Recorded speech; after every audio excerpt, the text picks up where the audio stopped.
fajar sampai terbenamnya matahari. Ya, Masya Allah. Dari definisi ini saja Pak, harusnya kita sadar, oh ternyata yang membatalkan puasa itu bukan cuma makan dan minum ya. Di situ ada lanjutannya wasairil mufattirat ya, dan pembatal-pembatal yang lain.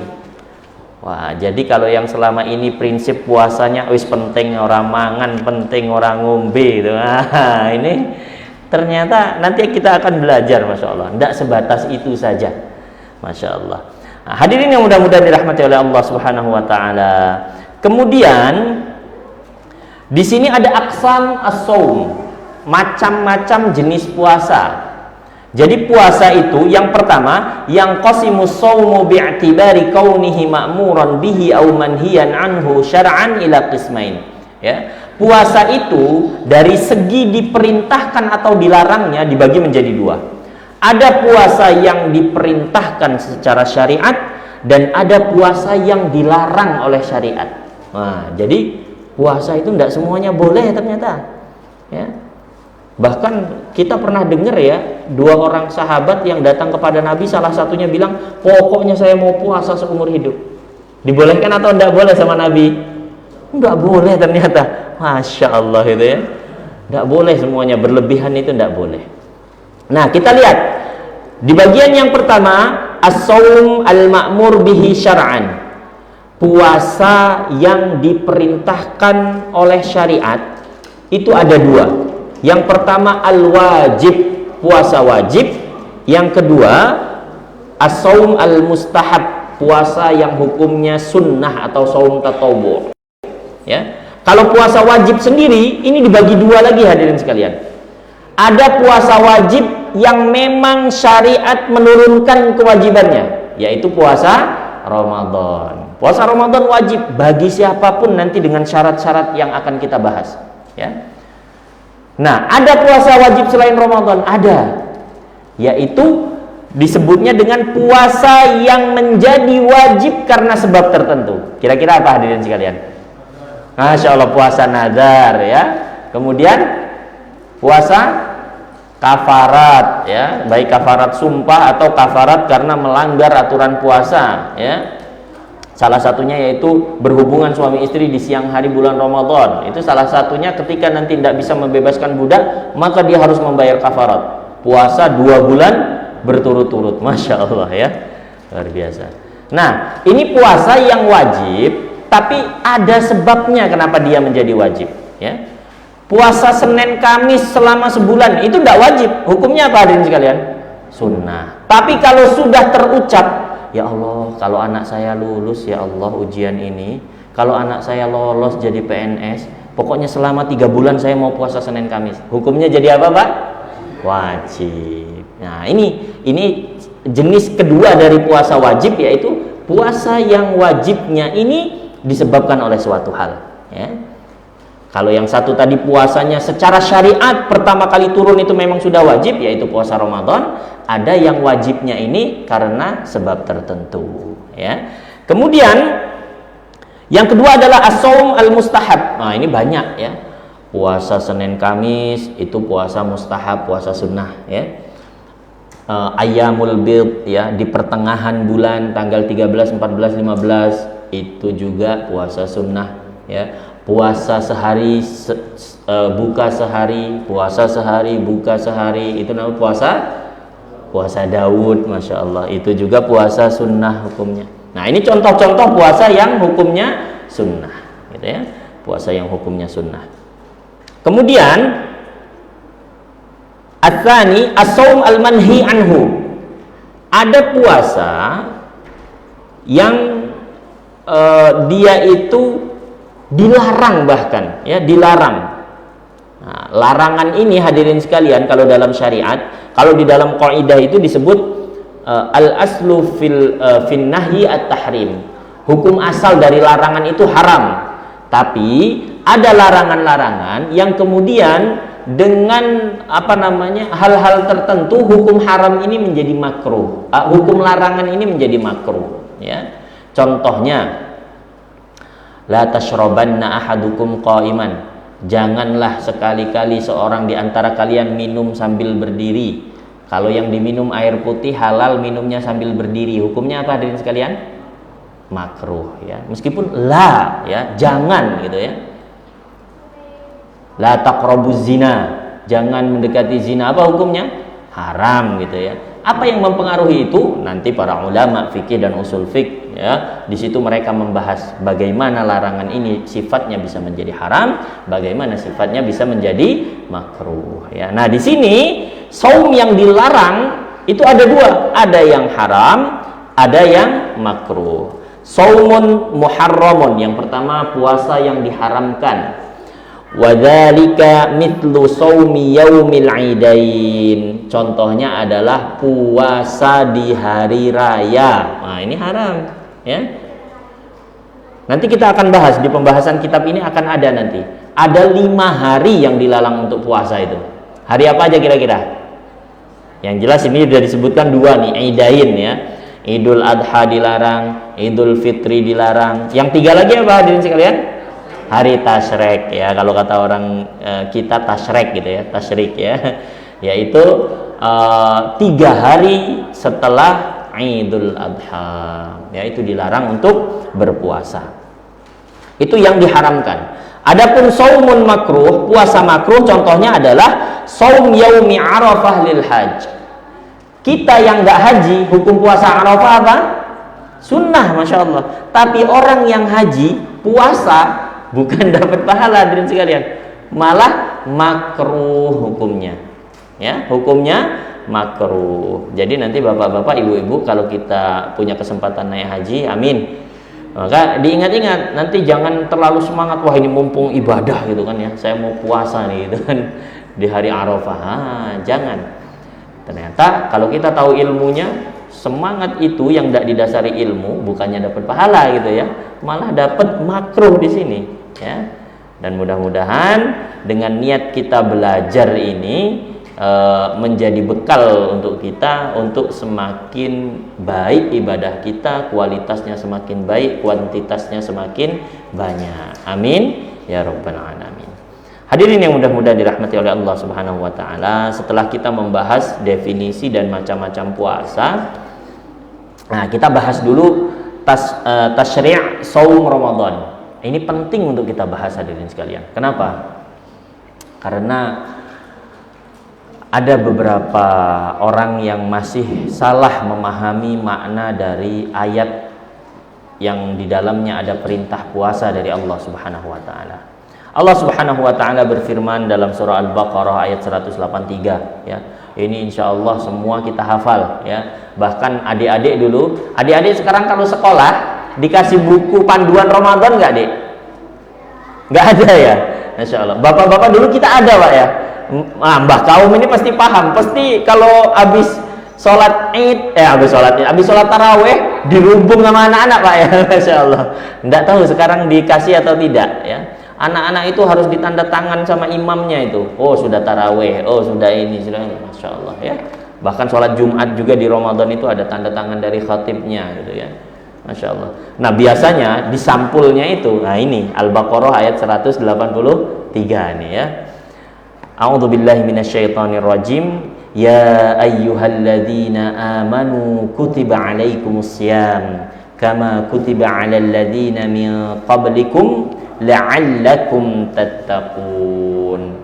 Wahai orang-orang yang beriman, telah diwajibkan atas kalian berpuasa sebagaimana diwajibkan atas orang-orang sebelum kalian agar kalian bertakwa. Hadirin yang mudah-mudahan dirahmati oleh Allah Subhanahu wa taala, perintah puasa ini turun di tahun kedua Hijriah dari tahun kenabian. Artinya Rasulullah hijrah, kemudian 2 tahun setelahnya ya, di tahun kedua maka ayat ini turun, yaitu ayat yang memerintahkan untuk berpuasa. Sebelum ayat ini turun Rasulullah sudah berpuasa. Kadang Rasulullah berpuasa 3 hari setiap bulan, yaitu di Ayyamul Bid ya. Dan beliau banyak puasa-puasa sunnah lainnya. Tapi ketika di tahun kedua Hijriah, ketika beliau sudah di Yathrib, di Madinah, maka turunlah ayat yang memerintahkan untuk berpuasa. Nah, di ayat selanjutnya ayyaman ma'dudat. Faman kana minkum maridan aw ala safarin fa'iddatum min ayyamin ukhra. Sampai sini masih umum pembahasannya ya. Itu puasa itu adalah hari-hari yang sudah ditentukan. Barang siapa yang sakit atau sedang berperjalanan, maka hendaknya dia mengganti di hari yang lain. Nah, yang terkadang masih ada yang salah memahami ayatnya adalah wa 'alal ladzina yutiqunahu fidyatun ta'amu miskin.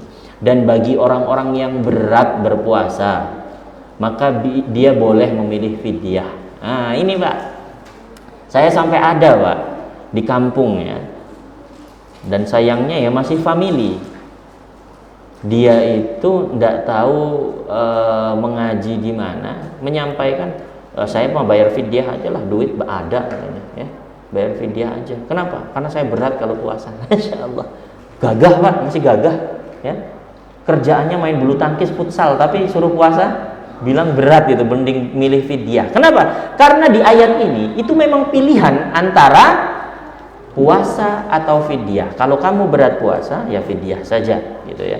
Tapi yang harus dipahami adalah ketika ayat setelahnya turun syahrul ramadhan alladzi unzila fihil Qur'an. Tidak.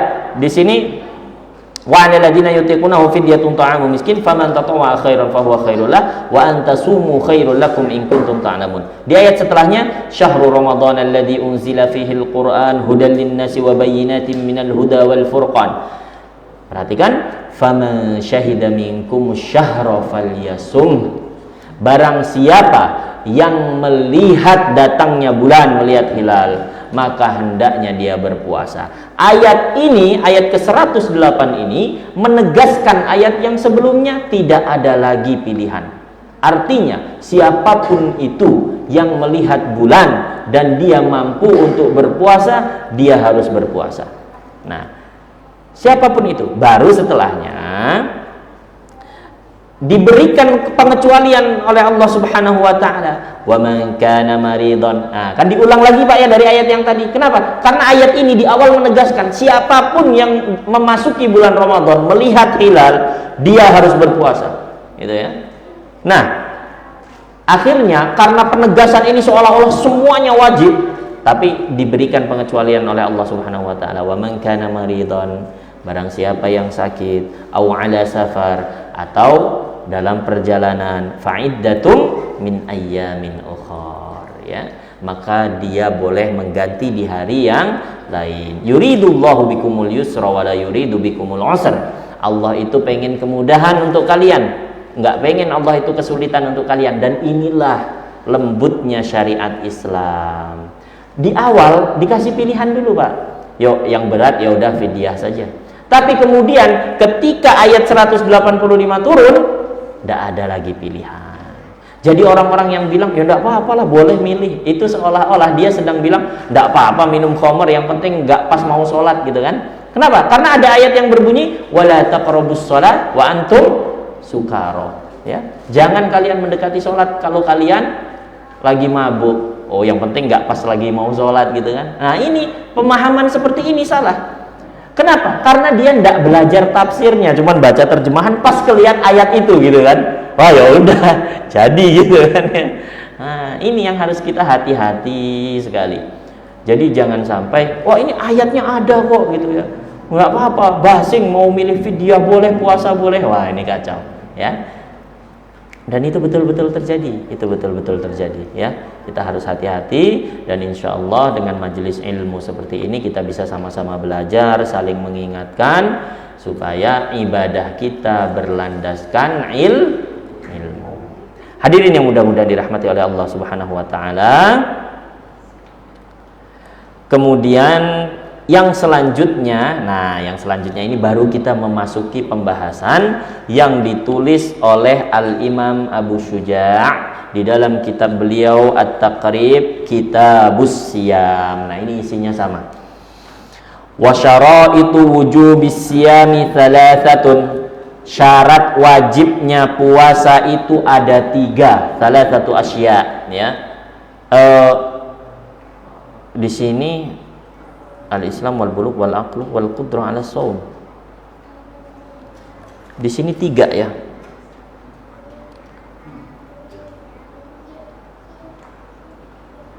Al-Islam wal bulugh wal aqlu.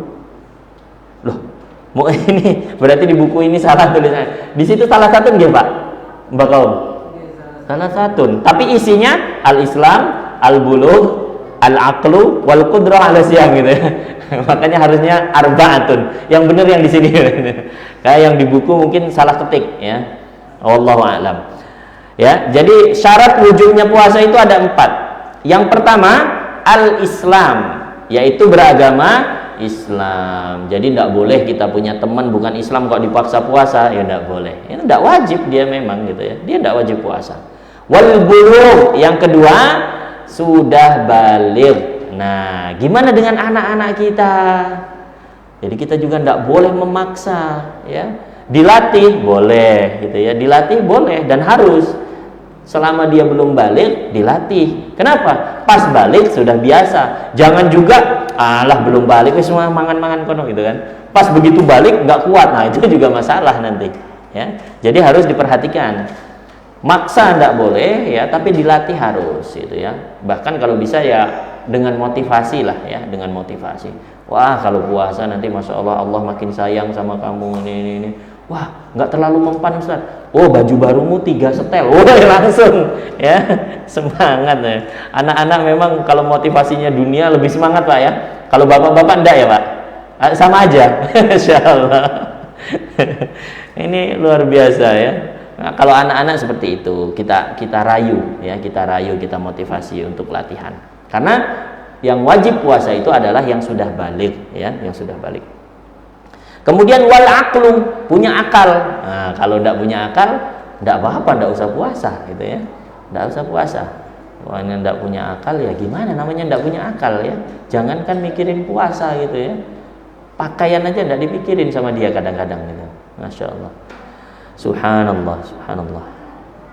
Kemudian yang keempat wal qudratu 'ala shaum. Ya, syarat wajib puasa itu mampu berpuasa. Ya, mampu Pak ya, bukan mau ya.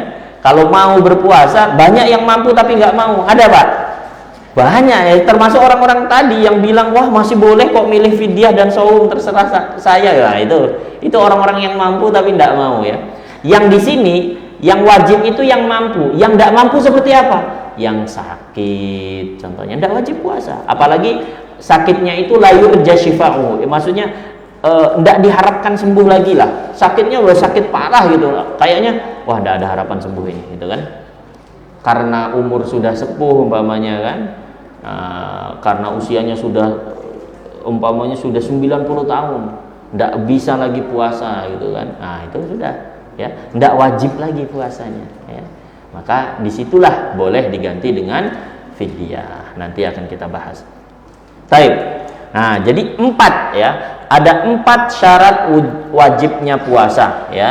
Yang pertama Islam, beragama Islam ya, kemudian baligh, kemudian berakal, yang keempat adalah mampu untuk melaksanakan puasa. Nah, sekarang kemudian faraidus shaum. Wajib puasa, hal-hal yang wajib, fardu-fardunya puasa itu apa saja yang harus ada di dalam puasa?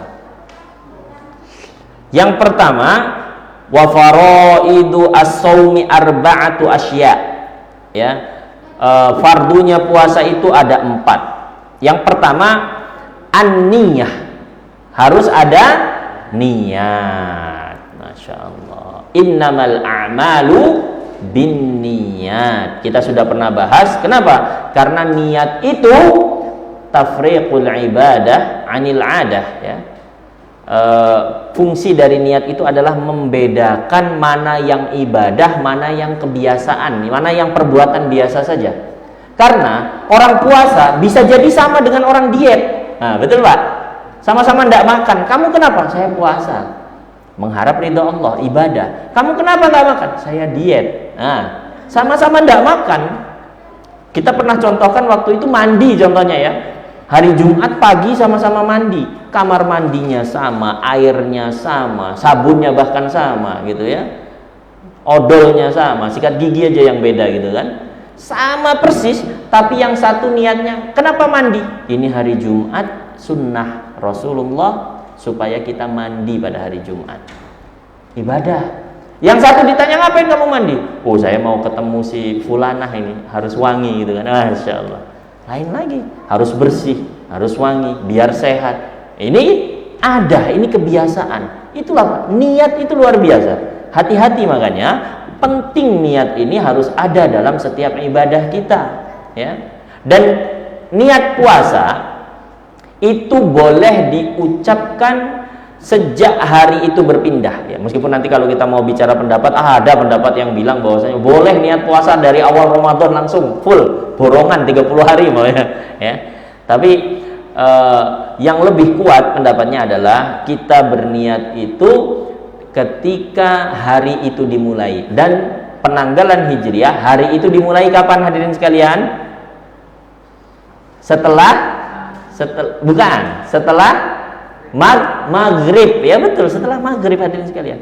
Jadi makanya di beberapa masjid kan ada ya, setelah taraweh bareng-bareng niat untuk puasa besok. Nah, ini manfaatnya luar biasa. Kenapa? Supaya tidak lupa atau jaga-jaga kalau dia ketiduran gitu ya. Kalau dia ketiduran. Ada pernah sahabat yang seperti itu. Ya, seorang sahabat dia setelah pulang kerja capek betul ya, malam sampai pulangnya itu tidur, bangun-bangun karena saking capeknya itu udah tidak sempat makan lagi, langsung tidur aja ya. Kemudian beliau bangun-bangun sudah subuh sehingga tidak makan. Siangnya ketemu Rasulullah, ini kenapa kok kamu lemes banget kayaknya? Cerita kepada Rasulullah gini. Oh ya wajar gitu ya. Dan penting niat itu. Kenapa? Karena itulah nanti yang akan membedakan puasa kita itu ada nilai ibadahnya atau tidak gitu ya. Penting, dan ini jangan sampai tertinggal. Niat itu yang tersirat di dalam hati itu sudah niat. Talafut bagaimana? Boleh saja ya. Tapi niat yang sebetulnya itu adalah di dalam hati kita. Qasdu syai'in muqtaranan bi fi'lihi ya. Memaksudkan, meniatkan untuk melakukan sesuatu sambil dilaksanakan gitu ya. Makanya yang paling baik ya niatnya mendekati subuh nih ya. Ketika apa hadirin sekalian?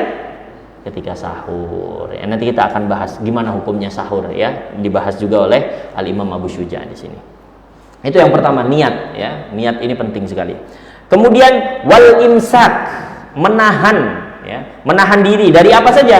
Anil akli wasyurbi, dari makan dan minum. Menahan makan dan minum, tidak boleh makan dan minum dari terbit fajar sampai terbenam matahari.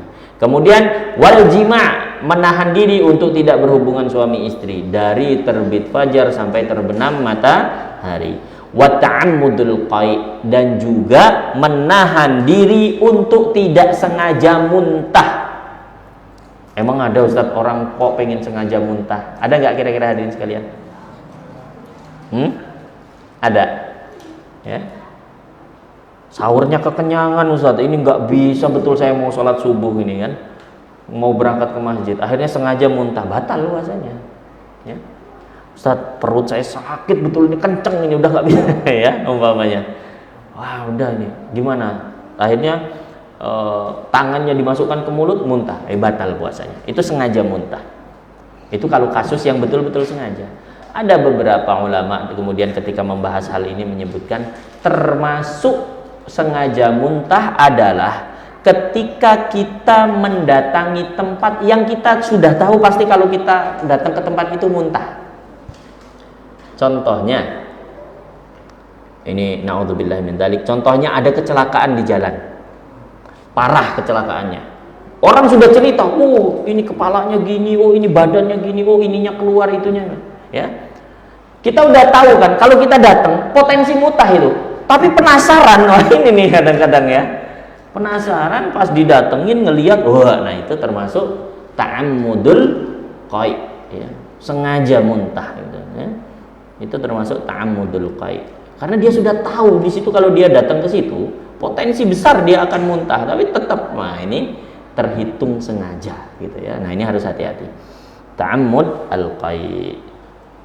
Istaqa'a itu sengaja untuk memuntahkan gitu kan. Itu yang batal. Kalau dia muntah tanpa sengaja, maka dia tidak batal ya. Dia tidak batal. Kalau tiba-tiba masuk angin mual terus muntah, ya tidak batal puasanya ya. Yang batal adalah yang disengaja. Kemudian yang selanjutnya mubtilat as-shaum ya, yang membatalkan puasa. Nah, Al-Imam Abu Syuja menuliskan walladzi yafturu bihi as-shaim asyratu asya ya, dan yang membuat orang puasa itu batal puasanya ada 10. Yang pertama, ma wasala amdan ila jaufin awir ra's, yaitu yang masuk secara sengaja sampai ke dalam jauf, sampai ke dalam rongga badan kita ini ya. Itu yang pertama ya, makan, minum ya. Ulama kontemporer bahkan masuk sekarang termasuk infus juga ya, termasuk infus juga. Kemudian nomor 2, wal huknah fi ahadis sabilain ya, memasukkan sesuatu baik di kubul maupun di dubur. Nah, itu juga batal ya.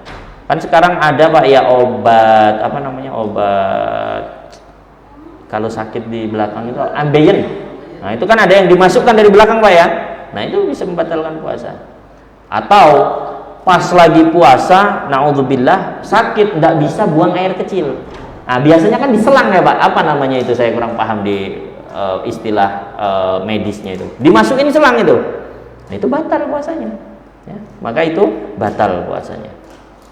Kemudian nomor 3, wal qai'u amdan. Nah, ini tadi yang sudah kita bahas ya, muntah secara sengaja. Kemudian yang keempat yang membatalkan puasa adalah wal wat'u amdan fil farji ya, berhubungan dengan istri di farjinya dengan sengaja. Sudah, meskipun tidak keluar air mani tetap batal puasanya ya.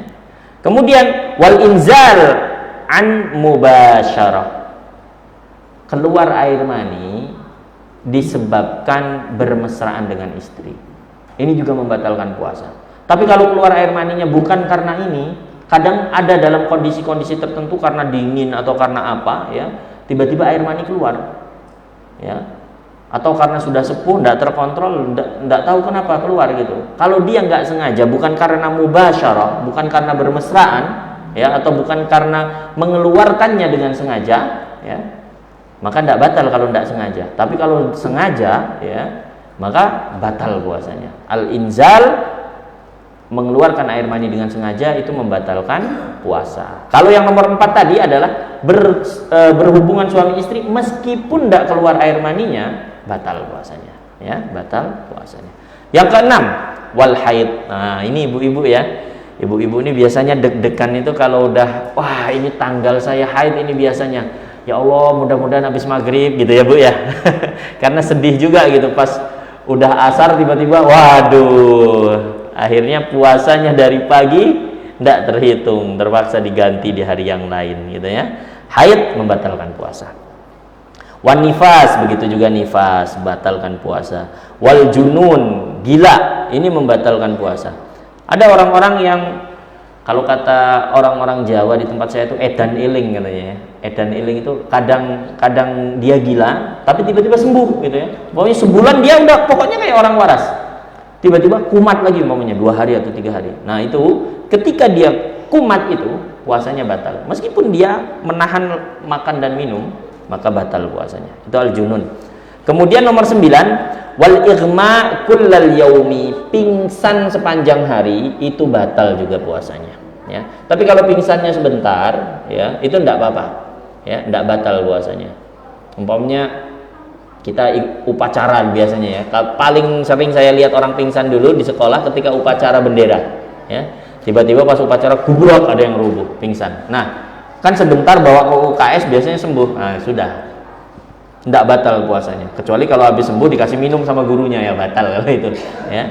Nah, itu kalau dia pingsannya kullal yaumi, sepanjang hari, maka dia batal puasanya. Kemudian yang ke-10, nah ini parah ini ya, naudzubillahi min dzalik, Yang ke-10 yang membatalkan puasa adalah ar-riddah, yaitu keluar dari agama Islam, murtad ya. Itu batal puasanya, itu udah jelas itu. Nauzubillah, tsumma nauzubillahi min dzalik. Hadirin yang mudah-mudahan dirahmati oleh Allah Subhanahu wa taala. Kemudian yang selanjutnya sunan as-shaum. Hal-hal yang disunnahkan di dalam puasa. Ini ada 3 dan sekalian. Yang pertama, ta'jilul fitri, kata Imam Abu Syuja, menyegerakan berbuka ya, menyegerakan berbuka. Jadi ketika azan maghrib dikumandangkan harus disegerakan berbuka ya, harus disegerakan berbuka. Rasulullah sallallahu alaihi wasallam bersabda, la yazalun nasu bi khairin ma ajjalul fitra.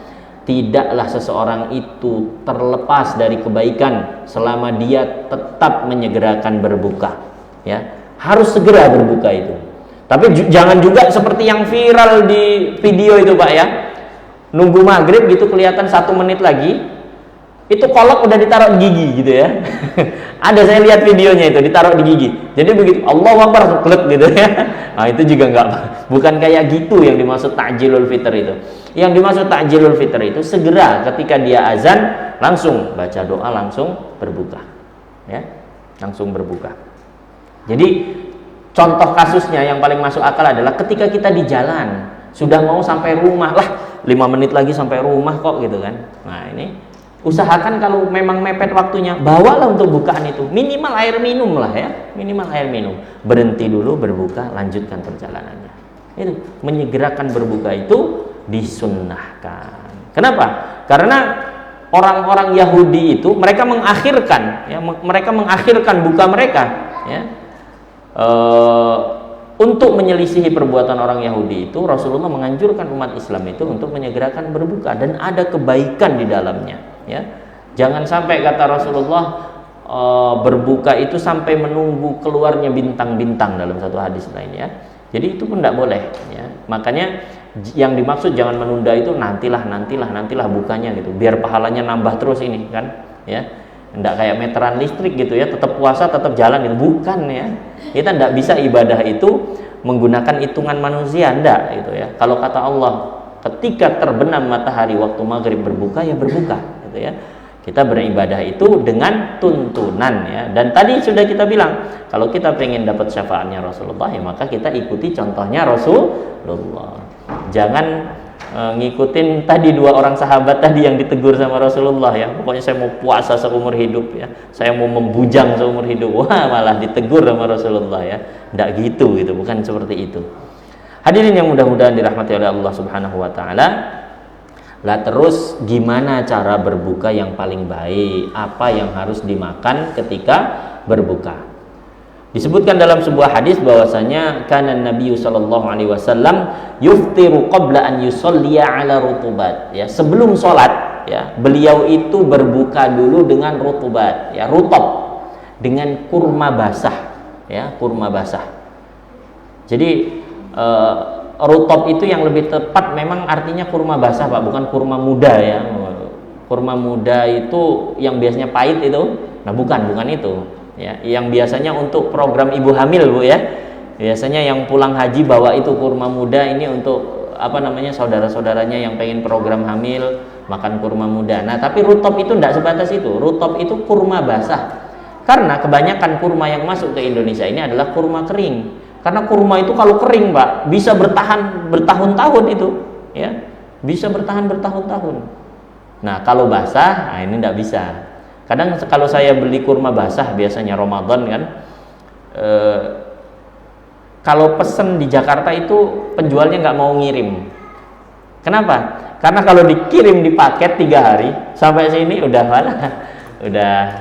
rusak ya, sudah rusak. Itu kurma basah itu seperti itu, rutop itu seperti itu ya. Ada beberapa jenisnya, dan saya yang paling suka tuh yang Libya ya, kurma rutop Libya itu dia basah dan sudah manis ya, sudah manis, bukan basah yang masih pahit gitu, bukan ya. Dan itu merupakan anjuran pertama Rasulullah itu kalau ada rutop ya. Rasulullah itu pokoknya kalau ada pasti beliau milih rutop dulu yang pertama. Kemudian fa illam takun rutubat fatumairat. Ya, kalau tidak ada rutab maka beliau makan kurma. Tamar itu kurma yang kering atau kurma yang sudah dikeringkan. Ya, nah, tamar tidak apa-apa lah.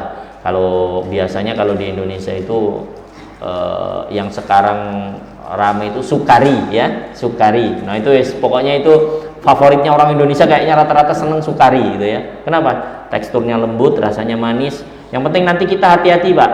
Ramadan ini usahakan jangan beli kurma-kurma yang produknya Israel, ya.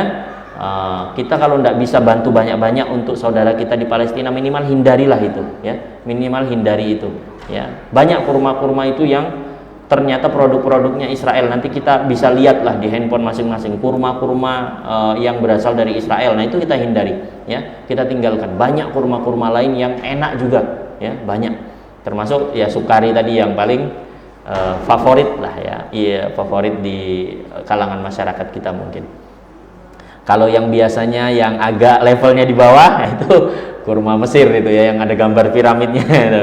Kalau kata teman-teman, kalau makan itu kayak sambil makan serbuk kayu, karena biasanya di dalamnya ada kayak serbuk kayunya gitu ya. Ada yang bilang itu adalah kotoran ulat kurma lah, ada yang bilang apa, ya Allah a'lam, ya.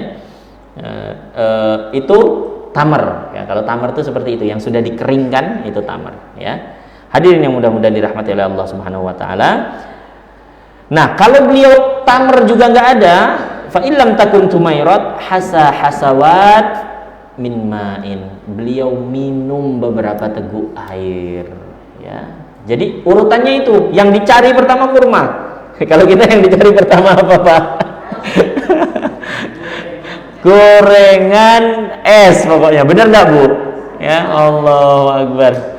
Pokoknya udah mau azan, itu yang dipegang bukan kurma. Tangan kiri pegang cabai, tangan kanan pegang gorengan. Wah, ini bahaya. Kadang kalau dinasehatin, oh itu jangan makan cabainya kiri. Oh biarin, kan nanti dimakan setan, biar kepedesan makan kiri dong. Enggak gitu, ya. Yang enggak boleh itu karena kita memang enggak boleh makan dengan tangan kiri, ya. At-tayammun, Rasulullah itu senang sekali mendahulukan yang kanan dan menggunakan tangan kanan beliau untuk hal-hal yang baik, termasuk makan, ya. Kul biyaminik, kata Rasulullah, ya. Makan dengan tangan kananmu, ya. Jadi kalau mau makan gorengan pun, ya pokoknya gorengannya kanan, ambil lagi cabenya, pakai tangan kanan juga, gitu ya. Nah, ini masalahnya, ya kalau kita balik lagi ke sini ya, pembahasan tentang bagaimana berbukanya Rasulullah. Rasulullah itu yang dipilih pertama tadi apa? Rutob, kalau ada, ya. Kalau ada rutob, Masya Allah, ya. Yang bisa mengusahakan rutob, beli rutob, ya. Kalau tidak ada, Ustaz, kurma biasa, ya, tamar. Kalau tidak ada lagi, air putih. Wah, kalau ini mau tidak mungkin tidak ada gitu ya. Wah, Ustaz gimana, di rumah saya adanya teh sama Sprite. Waduh, gitu jangan ya, Pak, ya. Nah, air putih, ya, air putih, Masya Allah. Apalagi kalau Sprite itu udah kita blacklist dulu, ya. Masya Allah. Ya, itu air putih ini insya Allah semua bisa mengusahakan, ya, bisa mengusahakan. Jadi Ustaz saya pengen goreng, ya minimal air putih dulu gitu ya, minimal air putih dulu, ikuti Rasulullah. Yang agak berat adalah Rasulullah itu habis yang tiga tadi, apakah rutob, kurma maupun air putih, beliau apa yang dilakukan? Sholat, ya. Nah ini yang agak berat nih. Wah Ustadz, saya kan buka puasanya buka bersama di masjid. Kalau baru makan tiga itu sholat, beres sholat, kira-kira masih ada sisanya enggak ini, gitu kan ya. Ini yang berat, Masya Allah. Serantek bakwan karo tahu nih, gitu kan ya. Nah ini hadirin sekalian. Tapi minimal kalau kita belum bisa melakukan itu, minimal yang di awal yang kita pilih adalah yang dipilih Rasulullah. Rutob, kalau tidak ada kurma, kalau tidak ada air putih, ya. Hasawat min ma'in, kata Rasulullah. Hadirin yang mudah-mudahan dirahmati oleh Allah Subhanahu wa taala, itu tadi yang pertama, ta'jilul fitr, menyegerakan berbuka, ya. Pokoknya kalau sudah azan buka dulu, yang lain nanti, gitu ya. Yang lain nanti. Nah, kemudian yang kedua, yang merupakan sunnah dalam puasa adalah wa ta'khirus sahur, mengakhirkan sahur. Diriwayatkan bahwasanya Rasulullah itu antara beres makan sahurnya beliau dengan sholat itu adalah qadru khamsin ayah, ya. Ukurannya itu adalah ukuran orang baca 50 ayat. Dekat berarti Pak, ya. Cuman berapa menit itu, ya. Nah, itulah kemudian yang diadaptasi oleh para ulama kita yang menentukan tadi waktu imsak tadi, ya. Waktu imsak tadi. Jadi mencontoh Rasulullah. Kalau batasannya mau ditanya batasannya, iya betul batasannya memang terbitnya fajar. Cuman kalau kita lagi nyuap azan, kira-kira bisa nggak batasin itu gimana coba, ya kan? Makanya harus tetap ada space-nya itu, ya. Harus ada space-nya yang harus kita pisahkan waktu ini. Kata para sahabat, Rasulullah itu jarak waktu antara selesai beliau sahur dengan waktu sholat itu adalah 50 ayat, ya. Ya, anggaplah mungkin beberapa menit, 10 menit mungkin, ya. Mungkin 10 sampai 15 menit itu sebelum azan kita usahakan sahur kita sudah selesai, ya. Sahur kita sudah selesai. Hadirin yang mudah-mudahan dirahmati oleh Allah Subhanahu wa taala, dan sahur ini penting, ya. Karena kata Rasulullah, tasahharu fa inna fis sahuri barakah. Sahurlah kalian karena di dalam sahur itu ada keberkahan, ya. Mungkin kita akan termotivasi dengan sehatnya, dengan tenaganya, dengan kekuatan puasa di siang harinya. Tapi yang seharusnya lebih memotivasi kita adalah berkahnya, ya. Harusnya adalah berkahnya. Dan yang menjanjikan keberkahan ini adalah langsung Rasulullah Muhammad sallallahu alaihi wasallam. Kata Rasulullah, tasahharu, ya, sahurlah kalian. Karena di dalam sahur itu ada keberkahan. Hadirin yang mudah-mudahan dirahmati oleh Allah Subhanahu wa taala. Terus apa yang dimakan waktu sahur? Nah, yang dimakan waktu sahur, Rasulullah sallallahu alaihi wasallam bersabda, as-sahuru akluhu barakah fala tad'uhu walau an yajra'a ahadukum jar'atan min ma'in. Ustaz, saya males banget mau bangun sahur. Toh saya juga tadi malam habis kekenyangan gitu, ya. Umpamanya pede lah umpamanya. Saya tadi malam udah kekenyangan Ustaz. Saya pun kalau nggak sahur kuat insya Allah besok. Maka kata Rasulullah hadirin sekalian, walau an yajra'a ahadukum, ya, jar'atan min ma'in. Wah, ya pokoknya usahakan sahur meskipun cuma seteguk air. Ya, meskipun cuma seteguk air. Kenapa? Tadi, kalaupun kita nggak ngejar kekuatannya, maka kita mengejar barokahnya, ya, mengejar barokahnya. Wah, Ustaz, gimana ya? Saya pengen besok itu tadi malam saya tarawehnya ikut yang 3 juz Ustaz maunya, ya, Masya Allah, ya. Sampai jam 2 malam dan besok saya ada kerjaan. Saya pengen nanti tidur bikin alarmnya udah mepet subuh aja Ustaz, supaya ya udahlah bangun cuma untuk sholat subuh berjamaah, enggak sahur dulu gitu, ya. Taruh air minumnya dekat tempat tidur gitu, ya. Begitu waktu sahur minum seteguk gitu kan. Minum seteguk supaya pas menjelang waktu subuh itu air minum sudah dekat kita, minum seteguk ke masjid gitu, ya. Yang penting sahur, ya, kata Rasulullah, walau kana jar'atan, ya, walau kana jar'atan min ma'in, meskipun hanya seteguk air tetap usahakan sahur, ya. Hadirin yang mudah-mudahan dirahmati oleh Allah Subhanahu wa taala. Kenapa Rasulullah begitu menganjurkan? Dalam hadis ini Rasulullah melanjutkan, fa innallaha azza wa jalla wa malaikatahu yusalluna 'alal mutasahhirin. Karena Allah dan malaikat itu senantiasa berdoa, ya, senantiasa memberikan sholawat kepada siapa? Kepada orang-orang yang melaksanakan makan sahur, yang melakukan makan sahur, ya, yang melakukan sahur. Nanti kalau makan sahur kesannya harus makan gitu, ya. Padahal kata Rasulullah tadi seteguk air minum pun itu sudah dianggap sahur. Hadirin yang mudah-mudahan dirahmati oleh Allah Subhanahu wa taala. Kemudian yang ketiga, ya, yang merupakan sunnah dalam puasa itu adalah watarkul hajri minal kalam, meninggalkan perkataan yang keji dan dusta. Nah ini Pak, ya, yang menarik hadirin sekalian, yang menarik adalah perkataan keji dan dusta itu haram hukumnya. Tapi yang dimaksud di sini sunnahnya dalam puasa itu meninggalkan itu adalah karena perkataan keji dan dusta itu selain dia haram, dia juga bisa merusak pahala puasa kita. Pasti kita sudah sering dengar kalau bulan Ramadan itu kajian, yang di kajian itu disebutkan sabda Rasulullah, man lam yada' qaulaz zuri wal amal bihi falaysa lillahi hajatun fi an yada' ta'amahu wa syarabah. Siapa yang tidak meninggalkan perkataan keji dan dusta, bahkan dia melakukannya, ya, maka Allah Subhanahu wa taala tidak peduli, tidak butuh dengan puasanya meskipun dia meninggalkan makan dan minumnya. Bayangkan kita bawa hadiah untuk orang tua. Bayangkan hadirin sekalian. Kalau mungkin kita berat membayangkannya sampai dalam kasus hadis itu, Allah tidak butuh dengan puasa kita. Coba bayangkan kita membawa hadiah. Kita jauh-jauh mudik umpamanya dari Jakarta ke Medan atau ke Padang umpamanya. Jauh-jauh udah bawa hadiah untuk orang tua. Pas sampai sana ternyata orang tua kita itu ngambek dan rapat peduli, ya nggak peduli saya kamu bawa apapun. Bayangkan rasanya seperti itu. Na'udzubillah.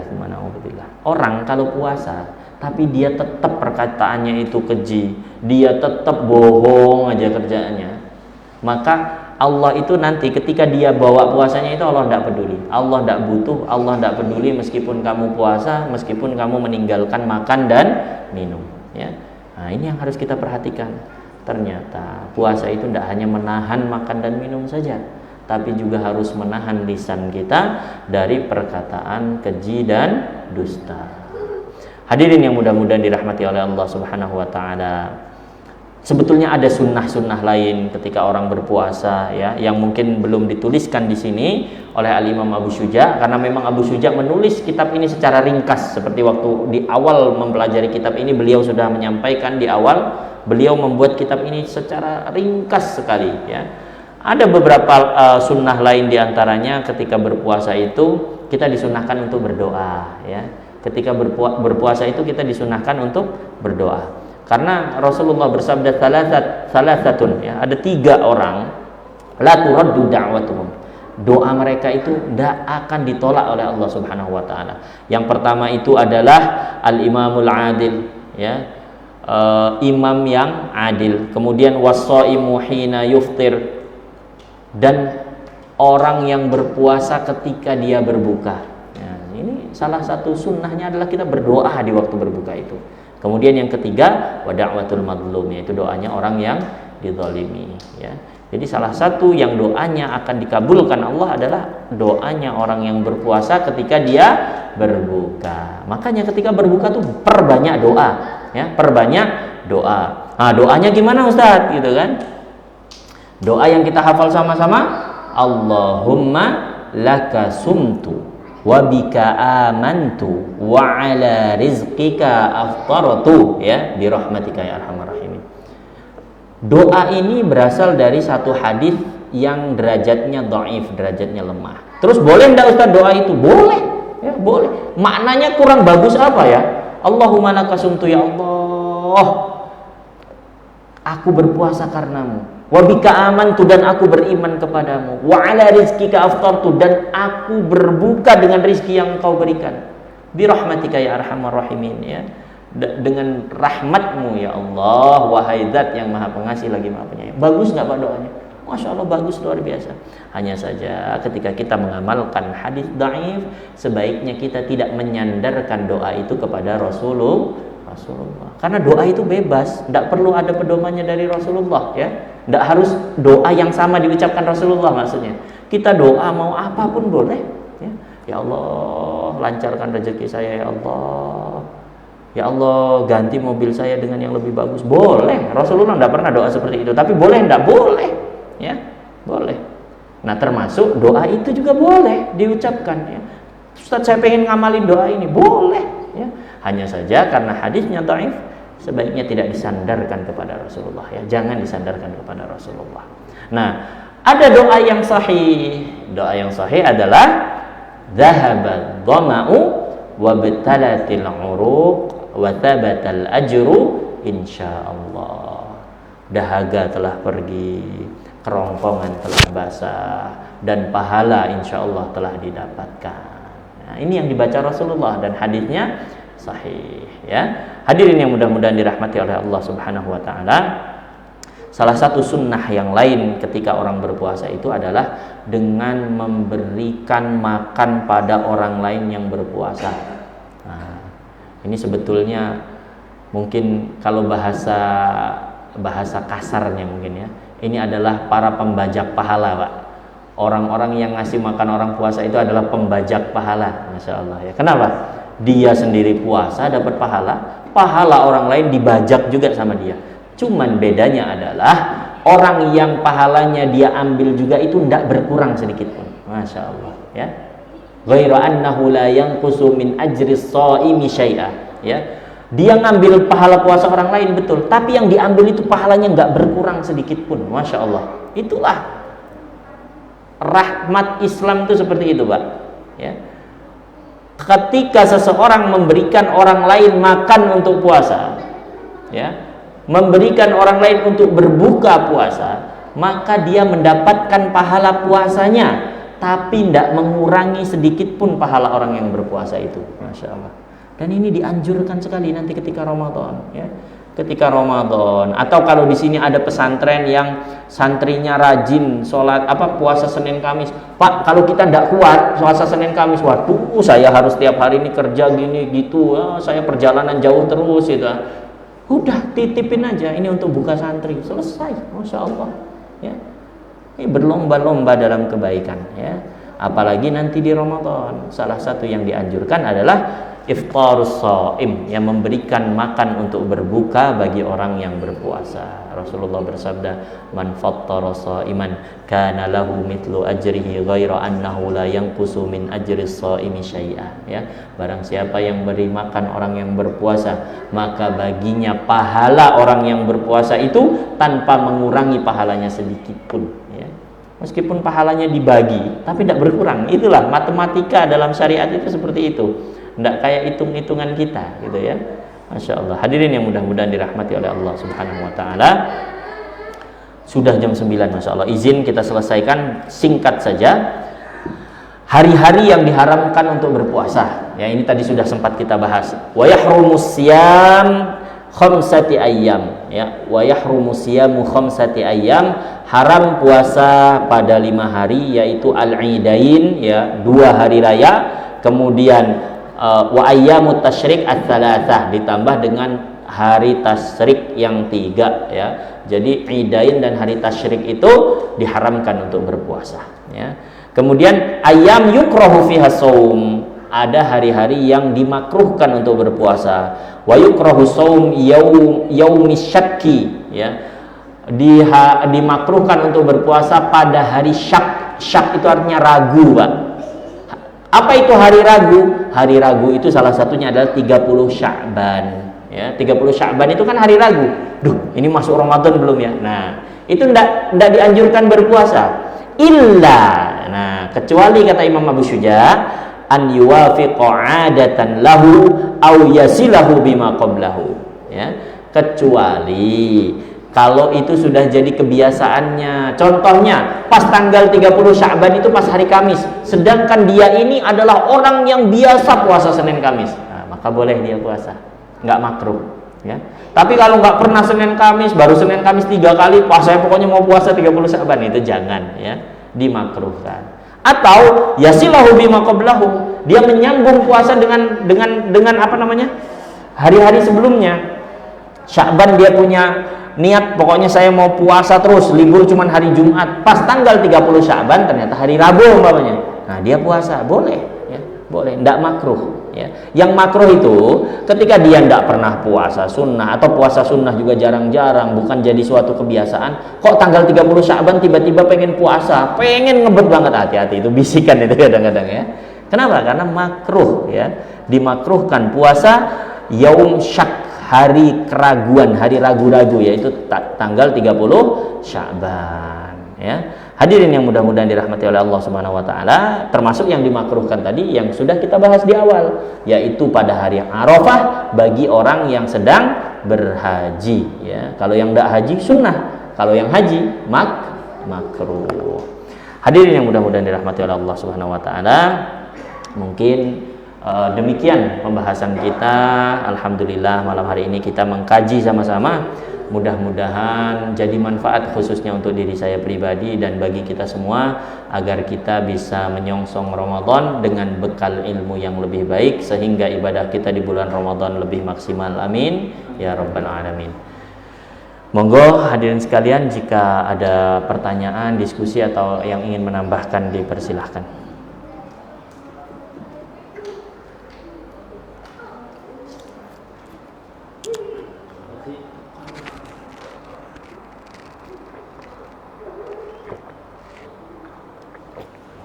Cukup? Saya pernah mendengar. Oh enggak, monggo.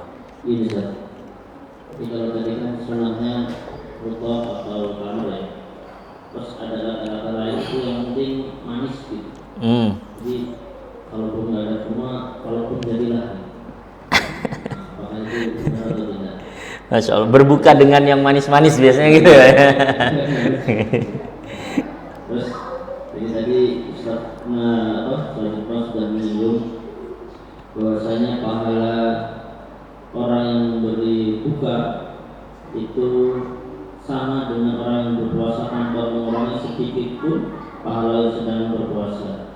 Alhamdulillah, insya Allah nanti kita sekalian diumumin ini pernah ada hadisnya, nanti diumumkan di grup Masjid Al-Abrar bahwasanya nanti kita umumkan ke jamaah untuk bisa ikut berpartisipasi. Bukan kita mengharap takjil dari masyarakat, tapi kita memberikan kesempatan kepada warga khususnya jamaah Masjid Al-Abrar untuk bisa apa tadi bahasanya? Membajak, Pak. Masya Allah. Jadi dengan memberikan takjil kepada yang sedang puasa, insya Allah Masjid Al-Abrar akan mengadakan buka bersama setiap hari. Artinya ketika jamaah yang mau memberi buka takjil sebelum azan maghrib kita perbolehkan, dan nanti kami juga ingin menyampaikan bahwasanya siapa saja yang mau bersedekah air minum. Kalau gorengan mungkin bawaannya nggak makan, tahunya nggak makan, tapi kalau minum tetap kita pasti minum dulu. Jadi kita nanti akan membuka sedekah untuk para jamaah Masjid Al-Abrar, sedekah air minum. Jadi boleh 1 dus, boleh 2 dus, boleh beberapa dus, ataupun mau di booking selama Ramadan saya ngisi, boleh juga. Itu bagi saya. Baik. Kembali ke pertanyaan saya. Oke, Masya Allah. Bagaimana dengan penjelasan tentang yang bilang buka puasa itu dengan yang manis-manis ya? Kalau nggak ada kurma, nggak ada rutop, nggak ada tamar, ya diganti pakai kolak lah ya, atau marjan ya, Masya Allah. Hadirin yang mudah-mudahan dirahmati oleh Allah Subhanahu Wa Taala, menarik pembahasan ini karena mungkin orang yang mengatakan berbuka dengan yang manis itu pengen mengkiaskan yang manis ini kan rutop manis ya, tamar manis, tapi kiasnya ini fasid, rusak. Kenapa? Karena urutannya setelah rutop dan kurma apa tadi? Air putih, tidak manis ternyata, gitu ya. Makanya Al-Imam An-Nawawi sendiri bilang la syai'a afdal ba'da ar-rutab wa tamr illa al-ma', ya. Tidak ada yang lebih baik daripada rutop dan tamar setelah rutop dan tamar kecuali air minum. Makanya lemah sekali yang mengatakan bahwasanya kalau tidak ada kurma dan ini ya yang penting manis. Enggak, ternyata Rasulullah kalau tidak ada kurma dan ini beliau minum air putih. Padahal nih ya, Rasulullah itu senang sekali air putih, air dingin yang manis ya. Disebutkan oleh Aisyah radhiyallahu anha itu kana afdalu syarab atau kana ahabbu syarab ila Allah, kana ahabbu syarab ila Rasulillah sallallahu alaihi wasallam al-hulwul barid ya, al-hulwul barid, yaitu minuman yang paling disukai oleh Rasulullah itu adalah minuman yang manis dan dingin ya. Wah, berarti apa ini kalau kita lihat hari ini? Wah, es gitu kan, es buah, es marjan gitu ya. Tapi ternyata tidak, yang dipilih oleh Rasulullah ketika berbuka apa? Kalau ndak ada rutop, ndak ada kurma, apa tadi yang dipilih? Air putih. Makanya ndak betul pendapat yang mengatakan kalau ndak ada kurma, nggak ada rutop, yang minimal manis. Ndak ya, bukan ya. Tapi kalau tidak ada kurma dan roti, tapi air putih ya, air putih. Meskipun Rasulullah senang, Rasulullah itu suka meminum air dingin dan manis ya, al-hulwul barid ya, udah manis dingin lagi, siapa yang nggak seneng ya. Tapi tentunya pemanis yang dulu diminum Rasulullah itu tidak seperti pemanis yang sekarang kita minum, Pak ya. Allahu Akbar. Pernah dengar enggak, Pak, penelitian yang mengatakan katanya gula itu lebih bahaya daripada narkoba katanya? Ya, ya betul. Ada ya Mas Adit ya? Ada, penelitiannya ada. Kenapa? Orang itu kalau sudah ketagihan gula, Pak, sulit lepasnya. Dan dampaknya, kita tahu, sama-sama tahu ya, kita sama-sama tahu. Ala kulli hal, masya Allah. Ya, jadi tidak betul pendapat yang mengatakan kalau tidak ada kurma, tidak ada rutop, tidak ada tamar, yang manis yang penting. Tidak itu ya. Karena Rasulullah urutannya sudah jelas. Meskipun beliau senang air dingin yang manis, beliau urutannya kalau tidak ada rutop maka kurma, kalau tidak ada kurma maka air putih. Baik, barakallahu fikum. Nggih, monggo Pak.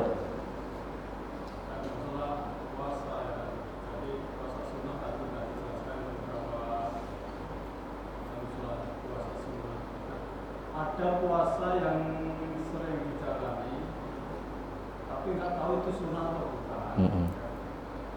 Puasa weton, ya. Puasa weton, misalkan biasa dulu sering disuruh gitu, kadang-kadang masyarakat sekarang kalau puasa weton, weton itu hari lahir Pak ya? ya lahir kayak hari Jumat Kliwon, hari puasa. Itu boleh apa enggak atau termasuk sunnah bukan? Oh iya. Baik, masya Allah. Puasa weton di hari-hari tertentu, di Jumat Kliwon dan lain-lain Pak ya? Itu hari kelahiran ya? Oh, masya Allah. Itu tidak ada anjuran dari Rasulullah SAW yang memerintahkan kita untuk berpuasa di hari lahir kita, ya, tidak ada. Tapi puasa Senin itu katanya. Nah betul, hari Senin itu adalah hari kelahiran Nabi, salah satu ininya kan, dan beliau senang berpuasa di hari itu. Tapi Senin dan Kamis itu sudah menjadi rangkaian yang disunahkan Rasulullah, dua-duanya. Kalau ternyata memang hari lahirnya saja, ini kan hari Senin Pak ya, tapi tidak demikian gitu ya, tidak demikian. Ada para ulama yang mengkiaskan itu, ada yang mengkiaskan, Rasulullah saja senang puasa di hari kelahiran beliau gitu kan, berarti mungkin kita boleh puasa di hari lahir kita gitu.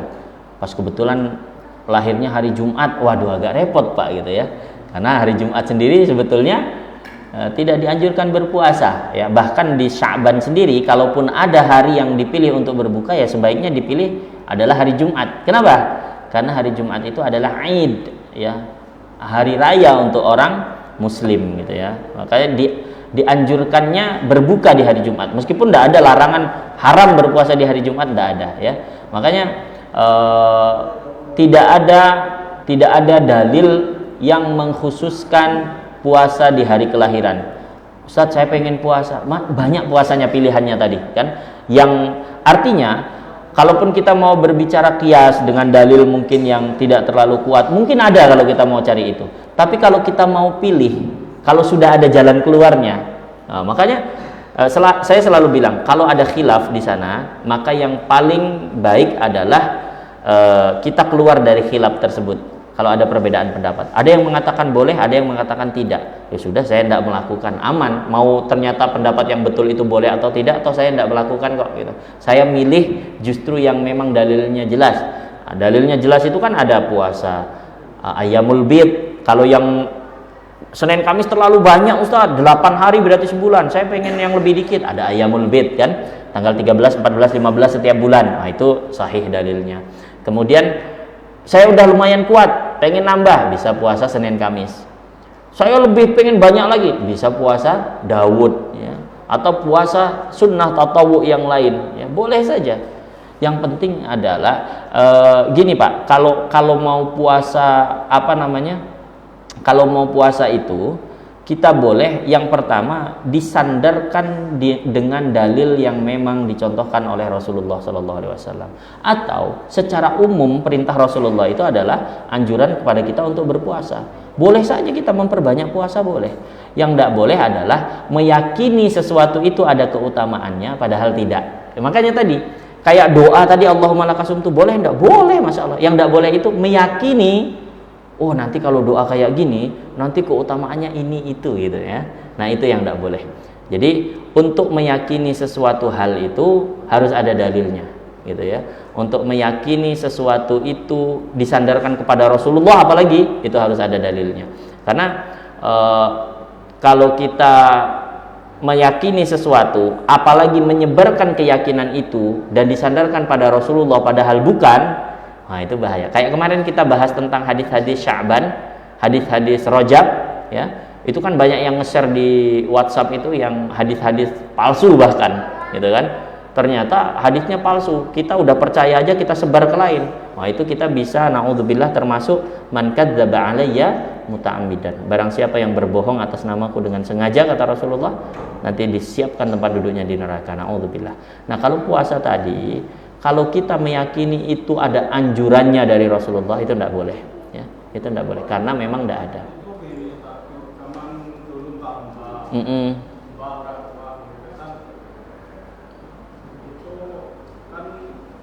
Kita misalkan puasa hari kelahiran itu kan misalkan kita di hari lahirnya apakah Rabi, apa Rabi lagi, ya setiap Rabi lagi atau misalkan jadi per 35 hari. Terus ada juga kalau pas yang ketemu jumlahnya 40 misalkan Rabi lagi, Kamis Pahing, Jumat Pon misalkan gitu kan. Ketemunya 40 antara jumlah hari dengan pasarannya. Berarti kalau puasa 3 hari ini sama saja udah puasa 40 hari. Nah, zaman itu dalilnya bambang. iya betul. Ya itulah Pak yang kadang-kadang disayangkan itu adalah ada hal-hal yang baik, cuman landasannya nggak dibaik, bukan yang baik. Pernah kita bahas kemarin Pak ya, Rasulullah itu melarang anak-anak untuk keluar waktu maghrib. Itu jelas dalilnya sahih ya. Kalau sudah ihmarra, kalau sudah langit itu memerah, anak-anak itu suruh masuk rumah. Coba kalau yang disampaikan hadisnya itu, Masya Allah, kan keren Pak ya. Nak, Rasulullah itu melarang loh nak untuk keluar masjid. Tapi sayangnya yang disampaikan orang tua apa Bu? Pak, awas hati-hati digondol. Nah itu terkadang seperti itu. Dan kadang motivasi-motivasi itu Pak. Kalau Imam Ali As-Sabuni sendiri mengatakan salah satu motivasi kenapa ada hadis-hadis palsu itu adalah orang-orang itu menyangka itu adalah perbuatan baik. Kenapa? Pengen anaknya rajin puasa. Pasti kita husnudzon kan? Orang-orang tua kita nggak mungkin pengen sesuatu yang buruk. Ya kan Pak, Bu? Pasti pengennya itu yang baik. Wah biar anak saya rajin puasa lah. Saya motivasi kalau dia nanti puasa di umpamanya Kamis Pahing atau nanti Rabu Wage umpamanya atau apa, nanti senilai dengan 40 hari gitu kan. Nah itu motivasi sebetulnya ya, motivasi, tapi sayangnya itu tidak ada dasarnya. Padahal kalau dimotivasi, nak kamu kalau puasa Daud, Masya Allah, Rasulullah itu menganjurkan lo puasa Daud gitu kan. Masya Allah, itu ngalah-ngalahin yang Wage Pahing tadi Pak ya. Nah itu kadang hal-hal yang dimaksudkan dan disangka baik itu justru melahirkan sesuatu yang sebetulnya tidak ada dasarnya. Seperti itu. Kita pasti husnudzon, orang-orang tua kita tuh pengennya baik untuk kita. Maksudnya itu adalah supaya anak saya senang dan cinta puasa gitu kan. Tapi ya sayang sekali disampaikannya dengan dasar yang tidak ada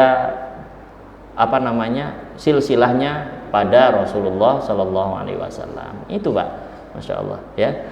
Jadi pelajaran buat kita sekarang Bu ya. Bapak kalau pengen motivasi anaknya, kita pakailah. Alhamdulillah kita sudah tahu sama-sama. Sekarang tinggal googling, wah hadis tentang puasa umpamanya, langsung keluar semua. Nak ini loh, kalau kamu puasa seperti ini, nanti keutamaannya seperti ini nak. Kamu kalau puasa Daud, kalau kamu puasa Ayyamul Bid, kalau kamu puasa Senin Kamis, Masya Allah gitu kan. Nggak, bayangkan puasa yang sama tapi disampaikan dengan cara yang berbeda. Nak, tahu nggak kamu kalau kamu puasa Senin Kamis, nanti kamu kalau gede jadi polisi gitu. Nah kan sayang sekali Pak, padahal yang dianjurkannya baik tapi dasar dan motivasi yang diberikan itu palsu gitu dalam tanda kutip ya.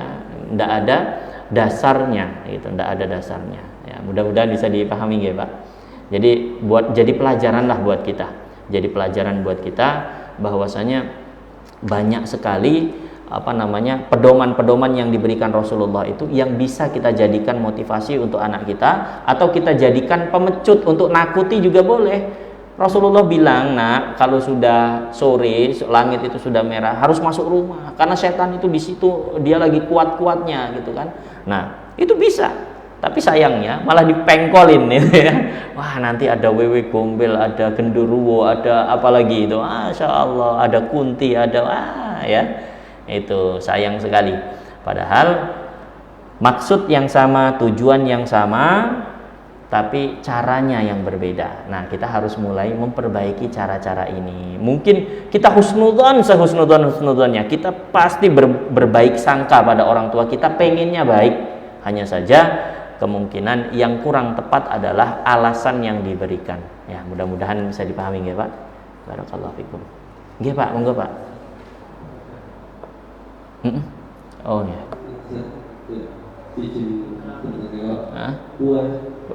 Gimana? Oh, Bapak. Sambil bikin, kalau puasa karena nazar, jadi salah satunya tahun ini kalau semuanya nanti udah sampai di pergantian atau di tanggal aku lahir, daripada buat ulang tahun atau berbulan, bismillah saya mau puasa gitu. Dan itu dilakukan setiap tahun ketika lahir kita, tanggal lahir kita gitu. Tapi niatnya bukan karena ya puasa karena lain, tapi bismillah karena nazar gitu. Itu gimana? Taib, kalau mungkin sudah bisa salin sama Taib, nggih, monggo.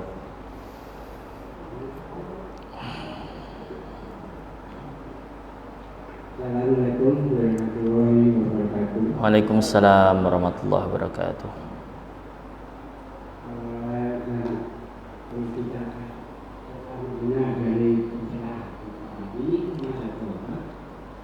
Mengenai masalah puasa, yang tentu memang kalau kita istilahnya leluhur kita itu membiasakan, karena dari leluhur kita yang namanya orang Jawa atau orang Indonesia itu biasanya yang adanya konflikon.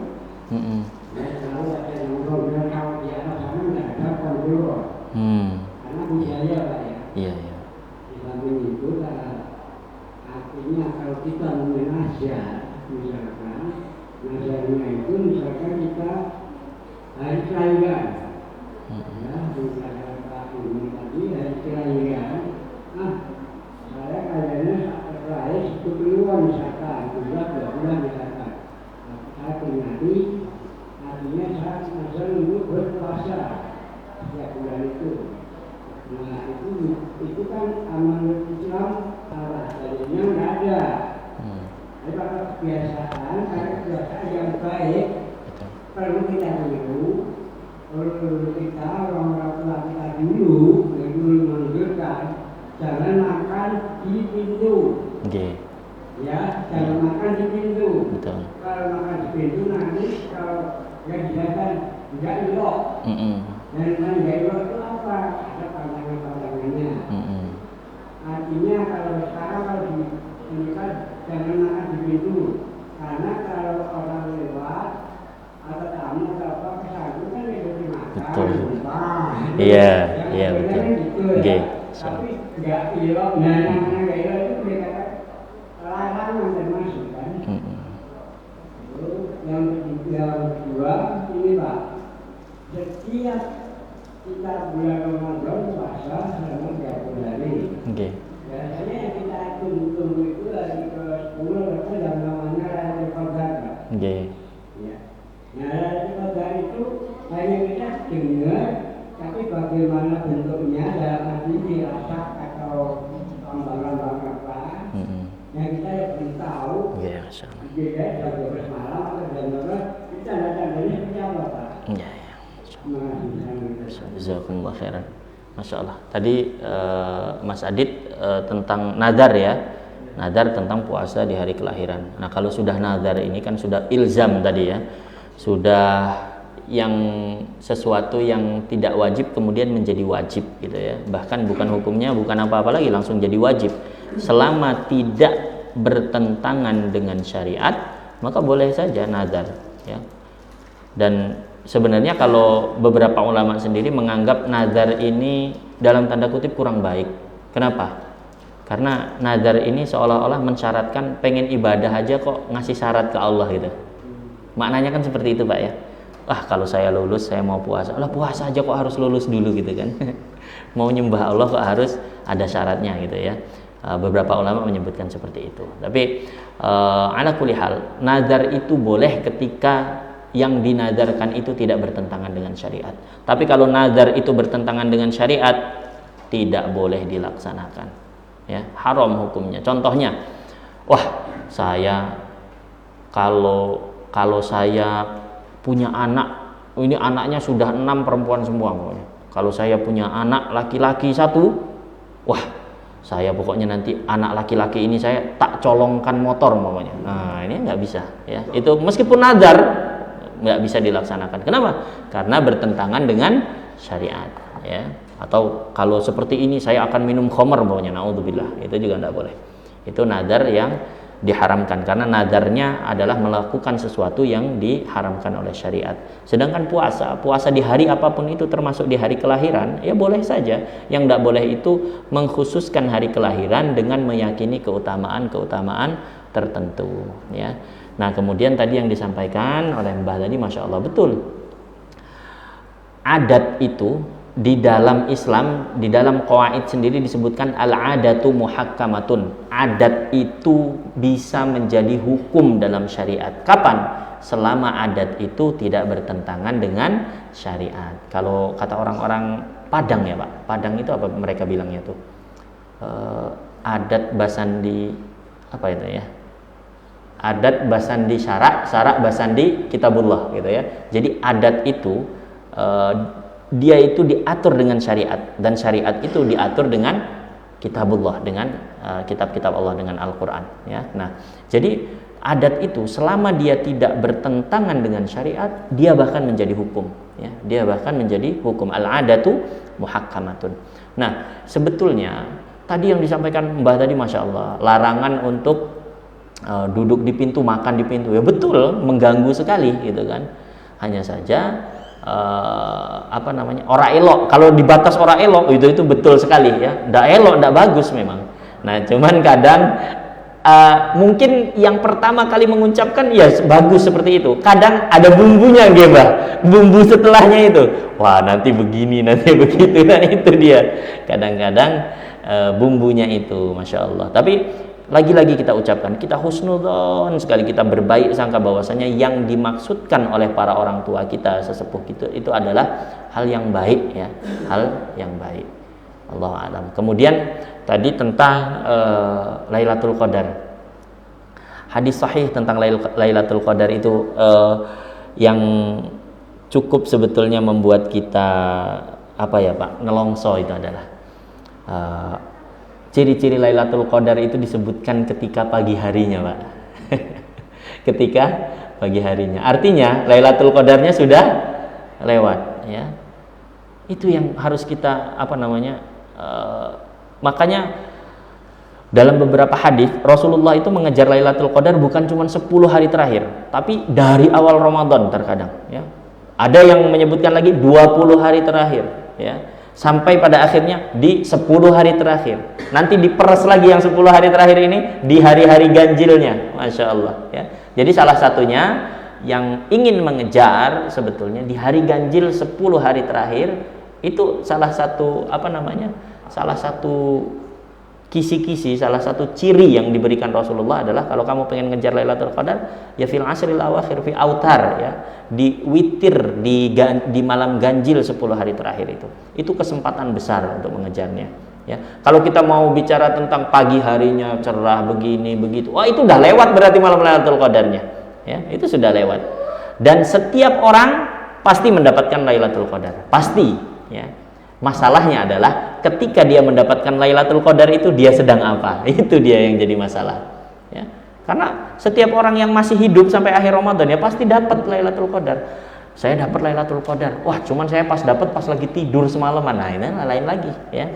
Jadi makanya motivasi kita, kenapa beberapa ulama kita itu menganjurkan ketika 10 hari terakhir itu beriktikaf, ya karena iktikaf itu sendiri kalaupun ketiduran di masjid ya itu sudah ada nilai ibadahnya gitu ya. Bayangkan iktikaf 1000 tahun gitu kan, Masya Allah.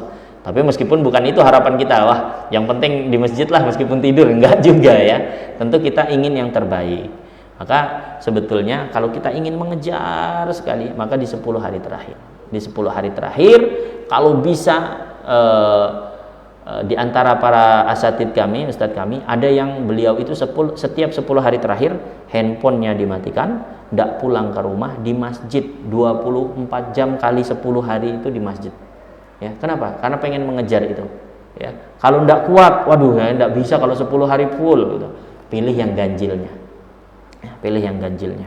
Pilih ganjilnya saja. Ya. Kalau tidak kuat juga ganjilnya, ganjil dan malamnya, gitu ya. Ganjil kalau sama siangnya nggak bisa, masih ke kantor, ya udah malamnya saja, gitu ya. Malam, setiap malam ganjil ke masjid, ya. Mulai dari habis maghrib, pokoknya di masjid sampai subuh.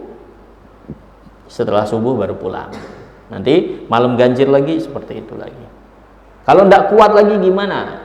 Di ujungnya ya di atas 25 pokoknya yang ganjil, tapi sayang ya, sayang. Makanya kalau ada kesempatan sebesar itu dan itu pun setahun sekali, harusnya jadi motivasi untuk kita untuk betul-betul mengejarnya ya. Masya Allah ya, jadi motivasi untuk kita semualah, terkhusus untuk diri pribadi supaya bisa memaksimalkan 10 hari terakhir ini ya. Di Al-Abror sendiri ada iktikaf Ustaz Zainul, Masya Allah 10 hari terakhir. Kalau nggak salah nanti di salah satu malamnya ada Ustadz dari Mesir ya. Nah itu beliau itu Ustadz Abdul Hamid namanya dari Mesir. Insya Allah sudah pernah ya? Masya Allah.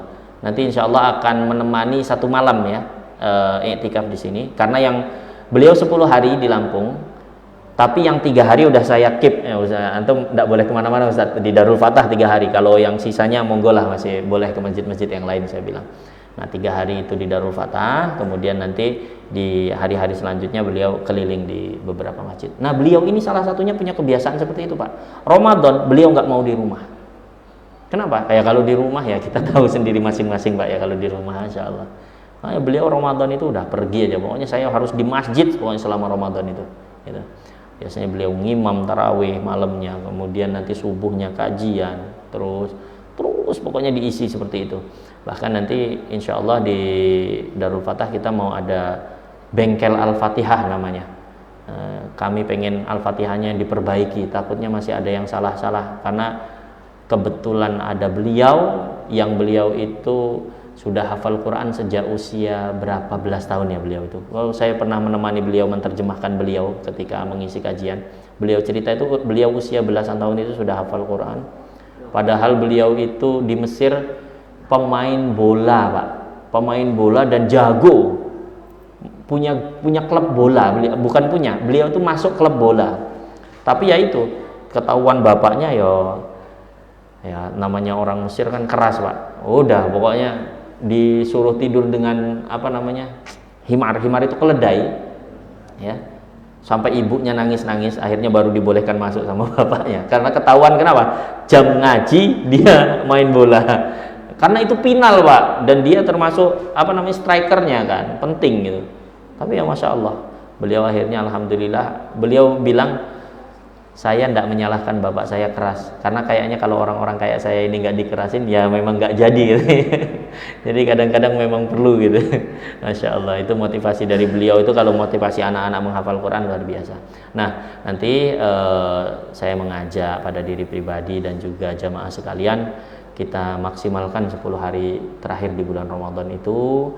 Kalau kita tidak bisa full, minimal di malam ganjilnya ya, ataupun di malamnya saja ya, di malamnya saja. Kalau siangnya punya kegiatan masing-masing dan belum libur di tempat kerja contohnya, atau harus nyiapin THR ini Ustadz, persiapan lebaran atau lain-lain, ya monggo ya di malamnya. Tapi mari kita sama-sama berusaha untuk memaksimalkan 10 hari terakhir malam bulan Ramadan.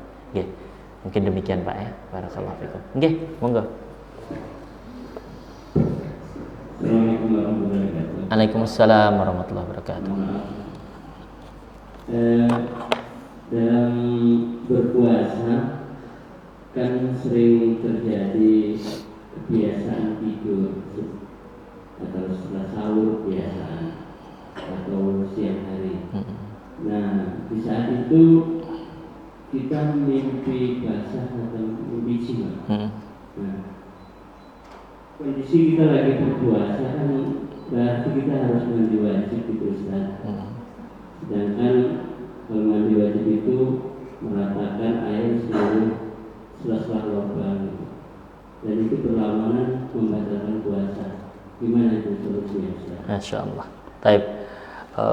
Tidur setelah sahur sendiri, wah itu masalah juga itu memang ya. Makanya tadi sudah dicantai Rasulullah, sahur itu yang paling baik mepet gitu ya. Jadi beres sahur ke masjid udah gitu. Masya Allah, itu salah satu hikmahnya ketika kita sahur itu mepet dengan waktu subuh itu, supaya kita tidak tidur lagi setelah subuh.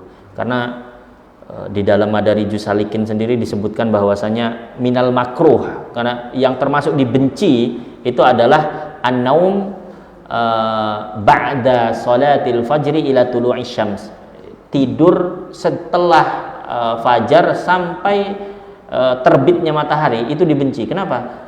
Li'annahu waktun ghanimah, waktu ghanimah, karena itu adalah waktu ghanimah. Ghanimah itu rampasan perang, Pak, harta yang sangat banyak. Subuh itu, setelah subuh sampai terbitnya matahari itu adalah waktu yang anggapannya harta karun lah itu, harta yang begitu berharga, harta rampasan perang disebutnya waktu ghanimah. Itu makanya jangan sampai kita punya kebiasaan itu. Sayang sekali kalau habis subuh kok tidur, waduh itu sayang sekali, itu harus dihilangkan kebiasaan tersebut. Nah, gimana kasusnya kalau ternyata ini di bulan puasa nih, pas udah tidur habis subuh, malah mimpi lagi gitu kan. Nah, tadi sudah kita bahas yang membatalkan itu adalah inzalul mani dengan sengaja, keluarnya mani dengan sengaja. Sedangkan itu di luar kesengajaan, ya, itu di luar kesengajaan dan tidak batal. Yang harus dilakukan apa? Mandi wajib. Ya, yang harus dilakukan adalah mandi wajib. Selesai. Ya, seperti itu. Barakallahu fikum. Jadi tidak batal puasanya. Karena kenapa? Karena di luar kesengajaan. Tidak ada orang, saya mau tidurlah biar mimpi basah gitu. Tidak bisa ya, tidak bisa gitu ya. Masya Allah. Jadi apapun yang terjadi dalam mimpi itu, termasuk tadi inzalul mani sampai keluar mani, ya, maka tidak batal puasanya. Ya. Nah, nanti kaitannya juga gimana Ustadz kalau cuma mimpi aja Ustadz? Mimpinya jelas sekali Ustadz, tapi nggak keluar mani. Kan ada Pak ya, mimpi berhubungan suami istri tapi tidak keluar mani, ada. Nah itu gimana? Yang pertama ya jelas nggak batal puasanya. Yang kedua dia nggak perlu mandi junub. Ya, kenapa? Karena yang mewajibkan mandi junub itu adalah keluar maninya, bukan mimpinya. Ya, yang dimaksud ihtilam dalam bahasa fikih itu adalah ketika mimpi sampai keluar mani. Ya, karena dalam kaidah fikih itu disebutkan al-ma'u minal ma'. Ya, air itu disebabkan karena air. Maksudnya apa? Air mandi junub itu wajib ketika kita mendapatkan air, dalam tanda kutip di situ air mani, gitu. Jadi kalau selama air maninya nggak keluar meskipun mimpi berhubungan suami istri, maka tidak wajib mandi. Apalagi puasanya tentu tidak batal, gitu ya, tidak batal. Wallahu a'lam. Mandi wajibnya itu Ustaz, nggak perlu dimasukin ke sela-sela mani. Tidak apa-apa, tapi gini, bahkan kumur-kumur pun diperbolehkan untuk orang puasa itu. Kumur-kumur itu diperbolehkan. Kapan? Sebelum zuhur, ya, qabla zawal, ya, sebelum matahari berada di tengah. Itu masih boleh kumur-kumur. Tapi nggak boleh kenceng-kenceng kumur-kumurnya orang puasa itu, ya. Masya Allah, takut nerobos Pak ya. Jadi siwak, kalau kita sekarang gosok gigi, ya itu diperbolehkan sebelum zuhur, sebelum zawal, ya. Tapi tidak dianjurkan pakai odol, ya. Tidak dianjurkan pakai odol karena odol itu memberikan sensasi yang beda gitu ya. Memberikan sensasi yang beda. Odolnya yang minnya kuat lagi, Masya Allah itu. Ya, memang tidak ada yang masuk tenggorokan tapi seger gitu kan. Itu dihindari, jangan. Jadi mandinya tetap boleh ya. Yang tidak boleh itu ada beberapa ulama yang berpendapat yang membatalkan itu adalah ketika yang dimasukkan itu mencapai sesuatu yang tidak terlihat ketika dilihat langsung. Umpamanya saya dekat Kang Zainul ngelihat kupingnya. Nah, selama yang masih terlihat mata itu masih boleh dimasuki sesuatu ya. Tapi kalau yang sudah di dalam tidak terlihat mata, nah itu yang tidak boleh. Makanya kemarin Pak, waktu ada apa namanya yang dicolok-colok hidung kemarin COVID itu, apa ya, pokoknya itulah Pak ya.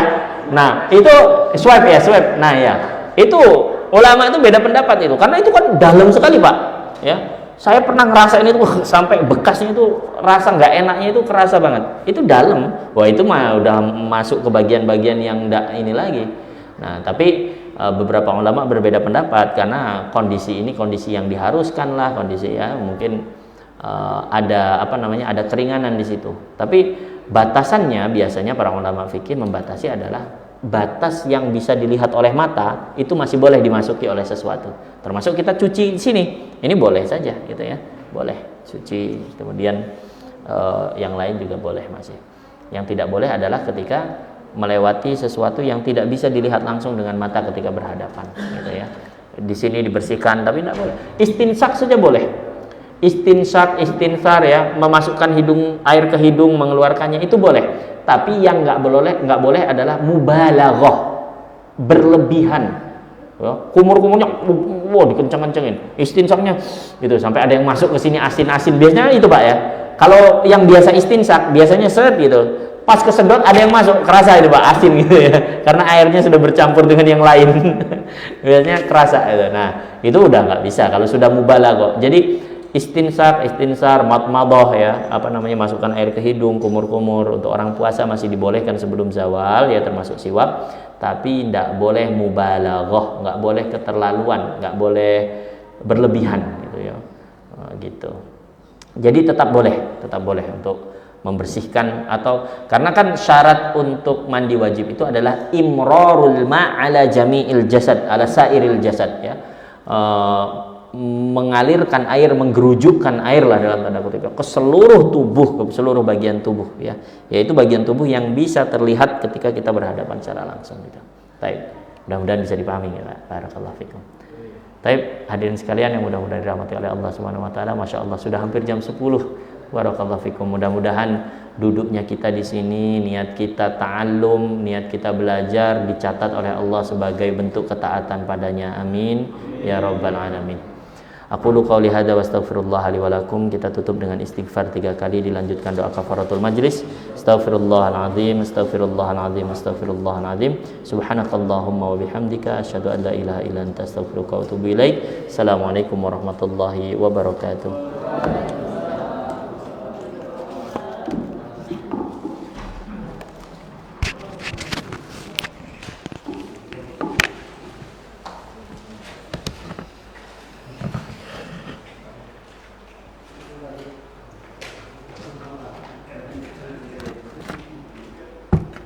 Mau balik.